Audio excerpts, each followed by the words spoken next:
प्रत्येक छात्र छात्री मानक मोर यही यूट्यूब चैनल को स्वागत जनाऊँगी।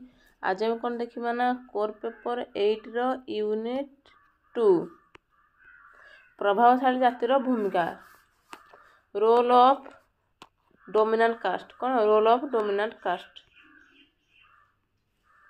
फास्ट कौन आसे ना सामाजिक क्षेत्र में भूमिका। सामाजिक क्षेत्र में भूमिका साधारणतः एक निर्दिष्ट अंचल प्रभावशाली जातिर सदस्य माने बहुवादी संस्कृति और व्यवस्थार संरक्षण करथांती। कौन सी जाति जेपरि परस्पर वंशगत वृत्ति को अनुसरण न करिवे सेथिबे एमाने विभिन्न जाति उपरे नियंत्रण प्रयोग करथांती। एही वंशगत वृत्तिर नियम को लंघन कले व्यक्ति को कठिन दंड भोगिया को पड़ी थाए। अनिल भट्ट कहछन जे आंचलिक प्रभावशाली जाति गुड़िक ग्रामर विवाद को मध्य निजे समाधान करथांती एवं एथिपाई दंड और शास्त्रीय ढांचा को निर्धारण करथांती।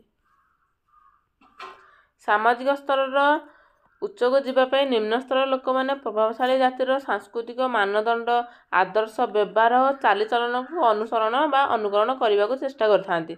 एही प्रक्रियाटी श्रीनिवास द्वारा संस्कृतिकरण नाम रे परिचित अटे। तापर कौन अच्छे ना अर्थनैतिक क्षेत्र में भूमिका। साधारणतः प्रभावशाली जातिर सदस्य माने अपेक्षाकृत भाव उच्च शिक्षित होगा सहित लाभजनक व्यवसाय रे लिप्त थांती।